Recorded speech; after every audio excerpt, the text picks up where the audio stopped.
First John 2 and 27, which says, "But you have received the Holy Spirit, and He lives within you. So you don't need anyone to teach you what is true. For the Spirit teaches you everything you need to know. And what He teaches is true, it is not a lie. So just as He has taught you, remain in fellowship with Christ." And today, I'm just grateful for I'm grateful for the Holy Spirit. I'm grateful for just I'm grateful not only just for the Holy Spirit, I'm grateful for what the Holy Spirit has done in my life.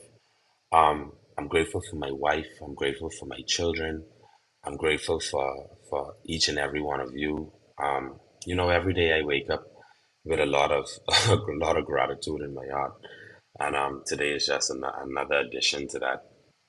But in this particular verse, it was a reason why I bookmarked and saved this last night was because I guess that's what I wanted to talk about today is how our relationship with the Holy Spirit is so important. And when I say our relationship, because that's what it is, it's a part of this relationship is understanding that, once we give our life to Christ and then understanding who and what the Holy Spirit is, you know, it's that feeling what you have inside you, that intuition, that that true feeling of knowing what is right and wrong, and also that feeling of telling us, what would Jesus do in these certain circumstances.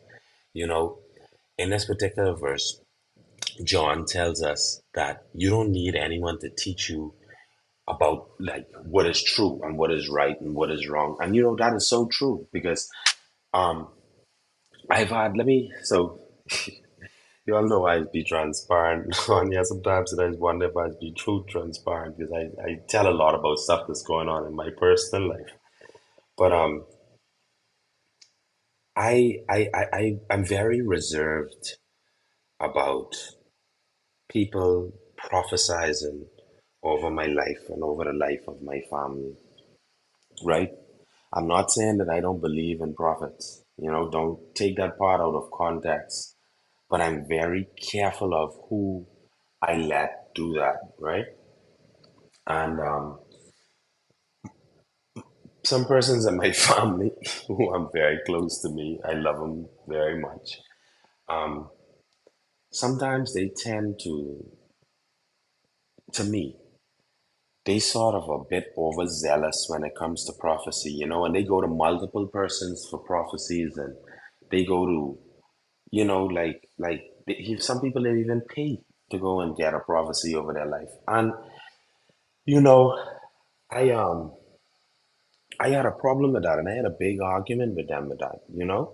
And part of the reason why I had a problem with them over it was because I was like, it was just something inside me telling me that like it was wrong. And I tried to have the conversation with them, and the conversation was centered around like, why is it really that you want, like, what anxiety inside you is building up so bad that you want God to tell you the future? I was like, do you not trust in God? Like I was telling them, like the reason why I don't focus on prophecy, if I look at prophecy as signs, right? So if God have a sign or a message for me, I feel as though He can send someone to me with that, or I can see my prophecy in a stranger on the side of the road, or I can see my prophecy someplace else, or like you understand what I mean?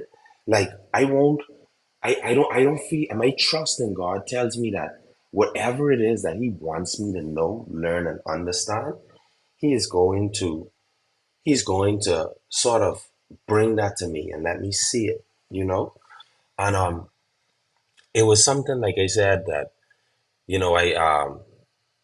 I had to wrestle with. And I'm not saying that I'm right as well. That's another thing that I'm not saying. I'm not saying that I'm right.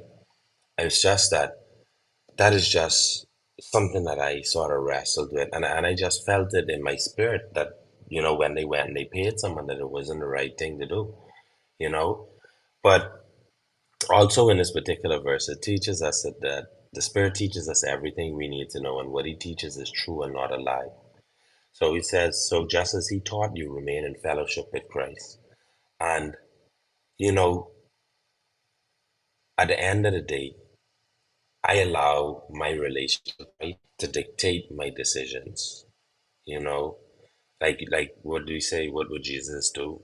That's exactly how I feel about it. What would Jesus do? So, and I also have to be respectful and understand that every person has a different relationship with our Creator. Everyone has a different relationship with God, you know? So I can't force them to see what I see. I can't force my belief on them. I can't force my faith on them. I could give my opinion and walk away. That's the only thing that I could do.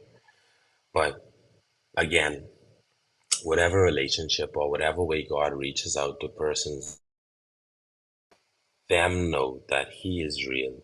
I'm all for it. And whether it be prophecy from a pastor, whether it be, you know, them listening to us in the morning and picking up a word, or whether it be a stranger walking past them in the morning and telling them of a blessed day, whatever way it is that God chooses to make an impact on someone's life, I'm all for it.